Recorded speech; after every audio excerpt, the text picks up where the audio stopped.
President of Vertical Consultants. The founder and president of Vertical. So it's bringing right now Hugh Odom. He's a former attorney for AT&T and founder of here to further Vertical discuss the big concerns surrounding the And our next guest is here to flesh out this story. He's also very well versed in the evolving industry when it comes to services, infrastructure, cellular stuff, and how this all played into the COVIDian pandemic new normal as well. So we're very pleased to have Hugh Odom here with us. Hugh, welcome to State of the Nation. First, tell us a little bit about this scam. This is concerning.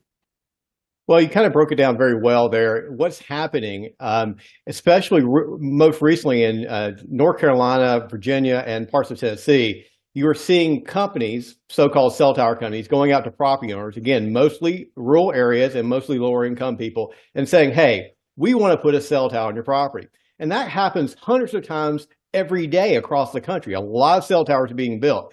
However, in this particular situation, the cell tower company, again, I'll use that term loosely, was saying, to get this on your property, you need to pay us money for certain fees. That is not how it's done across the country. You don't pay them to put a cell tower on your property or pay them upfront fees. They were collecting $1,000, $2,000, $3,000, or $4,000 from these property owners, having them sign an agreement and then never to be heard from again. And none of these towers, hundreds of people in these areas were impacted, and not one tower was built to our knowledge. Wow. Wow, what an absolute scam. I can tell you, Hugh, as a guy that's worked in radio for a long time, and let me just say this up front, radio is going through a existential crisis because people are doing stuff like, streaming TNT, Today's News Talk, and stuff like that. So radio stations are supplementing their income by having cell tower companies use their existing towers to put on these pods. So I know that's being done. But these are private residents. And I would think that, not everybody is aware of this. But when anybody comes at you and says, look, we want to do this for you, you're going to make a lot of money. All you need to do is front us the fees so we can get through the regulatory hoops. That's a scam. If they're asking you for 1 penny, that's a scam almost every time, isn't it? Yeah, it is. I mean, it's not only with regards to that, that's one layer of one scam, but what we also see, and just a kind of a lower layer of it, you see cell tower companies, small cell tower companies come to property owners all across the country, and they say, look, sign this lease. They're not asking for any money, but they're asking them to sign a 50, 60, 70-year lease and saying, sign it, and we'll encumber your property. We're not going to pay anything. And if we decide to use your property, we'll start paying you something. The problem there is that property owner gets an encumbrance against their property. That means they can't use their property in certain ways, and they're not getting paid anything. So not only are people being asked to pay money, sometimes in a somewhat legitimate situation, they're being asked to sign agreements with an open-ended option. So think of that. If I came to you today and said, look, I want to lease some of your land, and you hold it open for me until I decide to use it. That could be a year from now, 10 years from now, never. But you can never use that land. You can never build across that land. So it is not only the scam that's going on in North Carolina, Tennessee, and Virginia, but we see property owners sign really bad agreements and they don't understand it. And the easy way they get into that situation is they get so focused on the easy money for nothing, and it doesn't exist. If you get approached by a cell tower company, sometimes they will throw out the name Verizon, AT&T, T-Mobile. They use those names because 99.9% of people don't understand who these cell tower companies actually are. They understand AT&T, Verizon, T-Mobile, but they're really not working for them. So you really need to understand when somebody approaches you, who they are, where they're going with their next step, and are they actually ever going to build a cell tower on your property? Is this scam legal, or is this a criminal activity? It sounds like bordering a criminal activity to grift people in this way. Is it? You know what I mean? Is there international corporations involved, or are we talking, people hiding in dark corners?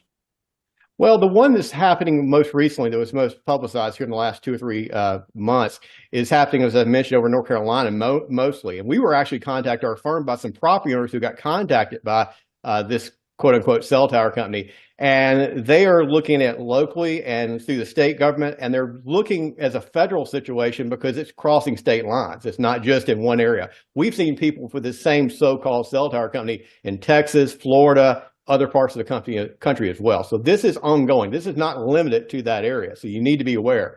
with regards to the cell tower industry as a whole, you really have to understand, as I mentioned before, what you're signing. People get kind of, again, diverted by it. If it sounds too good to be true, it usually is. And you need to understand, because once you sign that agreement, unlike most agreements you sign, you cannot get out of it for a very long time, I mean, 30, 40, 50 years. That's why people get so taken off the path of what they need to focus on, and they end up in a really bad situation. Again, there's no such thing as found money. It costs you something. Yeah. Well, let me ask you this. So if somebody comes up, say I'm sitting on 3.5 acres of land, and I'm not doing anything with the last acre of land that sits behind me, and I say, you know what, I'll sign your 50-year lease because I know, to your point, I know it's going to be free money down the road for me. Am I still going to be on the hook for property taxes for that land, or does the leasee now assume those taxes? That's a great question. First of all, if they come to you and they want to use that back acre, like you said, the problem is they're not just impacting that back acre. They're putting restrictions on all of your land. Sometimes you can't subdivide the land. You can't use other parts of your land. So understand, when they're just using a small portion of the land, they're putting restrictions on all of your land. So that's number one. To more directly to your point, the cell tower companies should be picking up the real estate taxes if your land's increased assessment based on the cell tower being there, or if you're just having real estate taxes based upon that area they're using. However, what cell tower companies are doing is they're putting a lot of loopholes in that language. So they try to get out of that, having to pay that. So you have to be very careful. It may look like they're going to reimburse you, but you have to jump through so many hurdles, or jump over so many hurdles, you never see that reimbursement. Amazing. And what does this do to a homeowner's resale value? Say someone signs one of these and then, it's just sitting there with that paperwork on it. How does that change their ability to sell their property? Well, I'll give you the pros and cons. If you sign a good agreement, it increases the value of your land because there's great passive income coming through. It can be structured really well, and you can really grow and generate a lot of revenue through that. If you sign a bad agreement, what you're doing is putting a lot of restrictions on all of your property, and that burdens your property. And that means when you go to sell your property, sometimes you can't even sell it without the permission of the cell tower company. And now think about that. Your own land, all of it, you can't sell it unless you go to them and get their approval. You can't redevelop it without their approval. You can't build certain things without their approval, even if they're on the back portion of your land. That's where people misunderstand this industry. They think they're leasing out a small portion. And the cell tower companies are trained to get you to think that way. They get you to think two things. Again, that money for nothing. Hey, you're going to make something from nothing. I have this back area that you're going to make. And then they use a tactic called deminimization, to minimize everything. Oh, we're going to be back over here. It's not going to do anything. Oh, just don't worry about it. Don't worry about it. In actuality, you need to understand that full agreement. It's going to impact all your land. It's going to pin back what you can do with your property. And as you mentioned, it could possibly severely devalue your property. Yeah.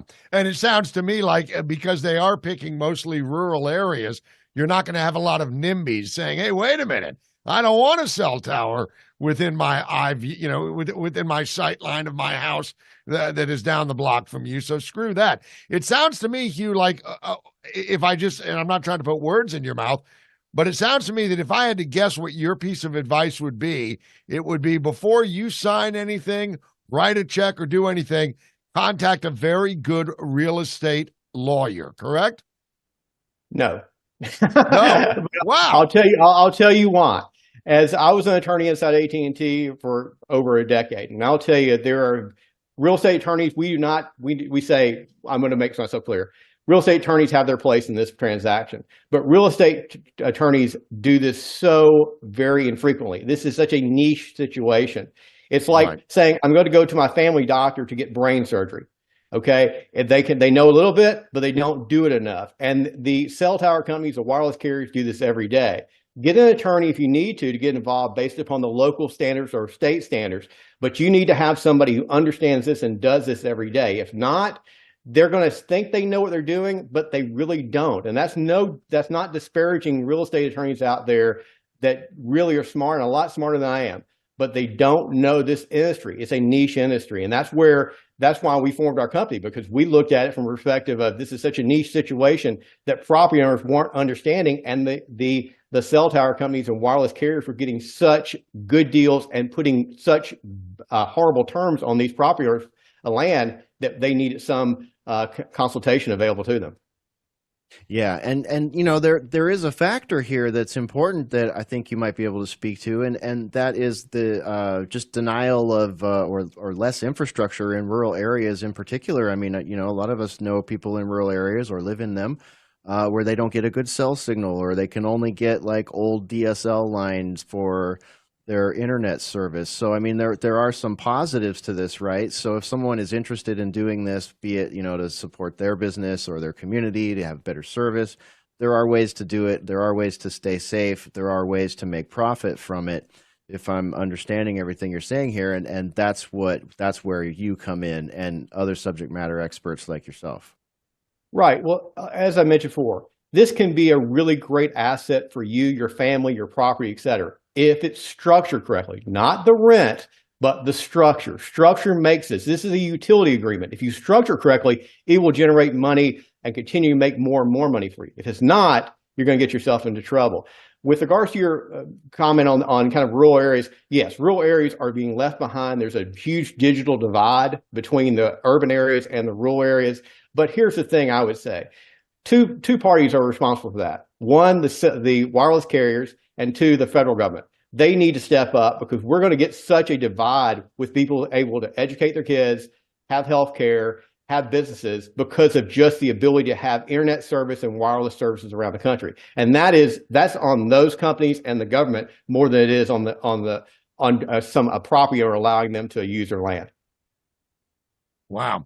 Well, I got to tell you something, Hugh. It sounds like, and this is no doubt because of your background with AT&T and all, you obviously saw this as this is a market here that's not being tapped into. So you jumped in it and said, well, we're going to start vertical consultants, and that's what you're doing. And it just happens to coincide with the time where people are scamming folks on this. So I wish you the best of luck with it. I'm sure it's going to work well for you. Are there any other consultants out there like vertical consultants that does this kind of work? Or is this so new and so niche, as you mentioned, that it's really kind of just a Wild West in this scenario? Well, I'll mention that we've been in, this will be our 14th year in business. So we've been in for a while, and we represent everybody from rural property owners to some of the largest companies in North America. So this is wide scoping. If you think about cell phones and how much they've grown in the cell tower infrastructure, I will say, as just self-serving, we're the best out there. But there are other consultants. We always tell people this, and I've said this for 14 years. Everybody I've spoken to and everybody who works for me, I tell them to say this.